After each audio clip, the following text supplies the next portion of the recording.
పశ్చిమ గోదావరి జిల్లా ఆకివీడిలో ఉద్రిక్తతలు తలెత్తాయి. పెద్దపేటలోని రామాలయాన్ని సందర్శించడానికి వెళ్లిన డిప్యూటీ స్పీకర్ రఘురామకృష్ణరాజుపై దాడికి యత్నించారు అక్కడి స్థానికులు. అడ్డుకోవడానికి ప్రయత్నించిన కూటమి నేతలపై రాళ్లు కర్రలతో దాడికి పాల్పడ్డారు. మరోవైపు తనపై ఆకివీడిలో హత్యాయత్నం జరిగిందంటున్నారు డిప్యూటీ స్పీకర్. డిప్యూటీ స్పీకర్ పై దాడికి యత్నించిన వారిపై కఠిన చర్యలు తీసుకోవాలని డిమాండ్ చేశారు. పండగ పూట పశ్చిమ గోదావరి జిల్లా ఆకివీడు భగ్గుమంది.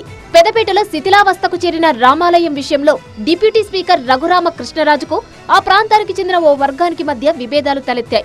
కూటమి నేతలపై ఓ వర్గం నేతలు దాడి చేయడం తీవ్ర ఉద్రిక్తతలకు దారితీసింది. కూటమి నేతలు తీవ్ర గాయాల పాలవడంతో ఘటనను సీరియస్ గా తీసుకున్నారు రఘురామకృష్ణరాజు. పెదపేటలో 50 ఏళ్ల కింది నుంచి రామాలయం ఉంది. రామాలయం పూర్తిగా పాడుబడిపోయింది. ఆ ప్రాంతంలో రాముడు, సీత, లక్ష్మణుడు, ఆంజనేయ స్వామి, నందమ్మ విగ్రహాలు ఉన్నాయి. అయితే ఈ గుడి ఆలనా పాలన చూసేవారు లేకపోవడంతో కొందరు ఆలయ స్థలంపై కన్నేశారు. కబ్జా చేసేందుకు యత్నిస్తున్నారని స్థానికులు డిప్యూటీ స్పీకర్ రఘురామకృష్ణరాజు దృష్టికి తీసుకెళ్లారు. రామాలయం పేరు మీద ఉన్న స్థలాల డాక్యుమెంట్స్ ను చూపించారు. దీంతో ఆలయాన్ని పునరుద్ధరిస్తానని హామీ ఇచ్చారు ఉండి ఎమ్మెల్యే రఘురామకృష్ణరాజు.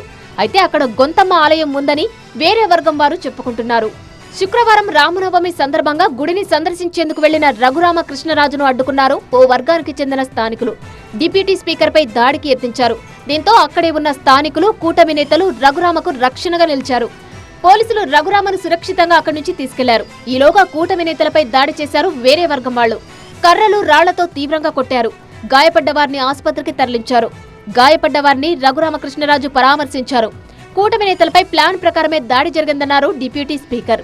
దాడి చేసిన వారిని కఠినంగా శిక్షించాలని డిమాండ్ చేశారు. మొత్తం వాళ్ళు తీసుకొచ్చిన ఆయుధాలతో అందరి మీద దాడి చేయటం, మరి ఒక అతని తలలో మేకుని దిగ్గొట్టి చాలా చోట్ల అటాక్ చేశారు. ఉన్మాదం అనేది ఫర్దర్గా వేలునకుండా ఇప్పుడే సమూలంగా ఈ చిగురులు వేసే సమయంలోనే మనం ప్రభుత్వం చట్టపరంగా అన్ని చర్యలు తీసుకోవాలి. మరోవైపు ఆకివీడు పెదపేటలో ఎటువంటి అవాంఛనీయ సంఘటనలు జరగకుండా పోలీసులు పికెట్ ఏర్పాటు చేశారు.